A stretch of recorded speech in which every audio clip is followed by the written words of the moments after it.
Authorities have scoured miles of land looking for Sebastián, but there have been no leads to this point. There was a recent picture that got the family's hopes up of a teen resembling Sebastián. It was circulating on the internet. Sebastián's dad was hopeful it was him. However, it turns out it is not. That picture is a fake, an AI-generated image, according to the sheriff's department. So you hear there, Sebastián Wayne Drake Rogers missing February 26th. News Nation reports the recent photograph taken in North Carolina is a fake photograph, AI generated. It could be misreporting. The interview goes on. Jennifer Coffindaffer is on the interview, and for the first time she comes out and says she has a lot of suspicions about the mother, Katie Proudfoot. She also says you got to keep up hope that she doesn't have anything to do with this disappearance. But in my mind, she's the only one that knows what happened with Sebastián Rogers. With the recent weather conditions that have been in Hendersonville, there's been some flooding. So you got to ask yourself, when she left on the morning of February the 26th to go look for Sebastián, it was still dark outside. It's around 6:10. I mean, it didn't get daylight till almost 8 o'clock then in February. So if you're in Hendersonville, put yourself in the place of her. It's a 10-minute drive from Stafford Court. A woman with 120 pounds that she has to do something with. So you'd have to find a road, a bridge, something somewhere that you would be able to do that and not be seen, but was easily enough accessible for her to be able to get out and dispose of something like that. And with the recent flooding, there's a good chance something will wash up. I would just hope that everybody that lives in the area, 10, 15, 20 minutes away from Hendersonville, on rural roads somewhere with maybe a deep creek run or a bridge crossing, boat ramps, keep your eyes open for anything that may come to surface. Maybe just stop and look off a bridge on your way home one evening or in the morning time sometime. Keep an eye out for anything at all that could wash to the surface.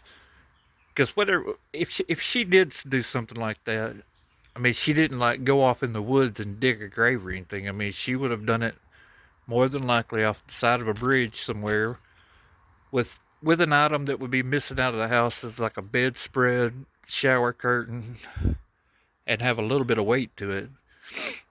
Sebastián deserves to come home. He doesn't deserve to be where he's at. I mean, we all know it's just the odds of him walking out of the house in 26-degree weather in the middle of the night without packing any clothing, any food, taking a little keychain flashlight that won't shine 3 foot in front of you, and just totally disappearing off the face of the earth by himself is nearly impossible. Now, I mean, it's also possible that there could have been a handoff between her and someone else, but that's not probable. Not many people are willing to give up everything they got, plus their freedom, to risk driving a corpse around that someone else has created. I mean, you have to be reasonable about that kind of a thing. I mean, I love my blood-born children to death, but I'm not sure I would drive around with a corpse of one of their children to help them dispose of it covered up. I know I wouldn't. I mean, people think that the Bower Sox may have put this boy in and headed to Alaska with him, but they risk getting a speeding ticket. They get pulled over. They had a traffic accident. Anything would expose what they're doing. And I mean, it's just way too high risk, no reward there. So be vigilant. Keep your eyes up, head up, eyes open. See something, say something. Keep Sebastián in your prayers. Keep Seth and keep Katie and Chris in your prayers too.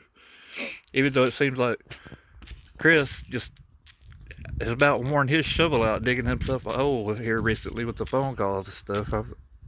That's absolutely ridiculous. I mean, and you have to ask yourself, what in the world did this Bobby Simmons guy tell them that they don't want Seth Rogers to know about? If you think about that phone call that came out with the 71 F-bombs in it, when he gets to the part where Bobby Simmons is talking to Seth Rogers, he said, well, if Bobby Simmons tells Seth what he told us and Seth opens his mouth, I guarantee you it never opens again. So whatever Bobby Simmons told the Proudfoots is something they do not want to be made public. It's something that they just, and what is that? What is that? That's the question. That's going to be part of the key to this equation. All right, I just thought I would give you an update with the News Nation report in Coffin Dapper. And is this really an AI generated photo? I mean, we've seen Facebook posts. We've heard another statement from the local sheriff's department that this is a national news source. It's got a former FBI agent in it, plus I think it's District 18 supervisor from Sumner County that speak on this.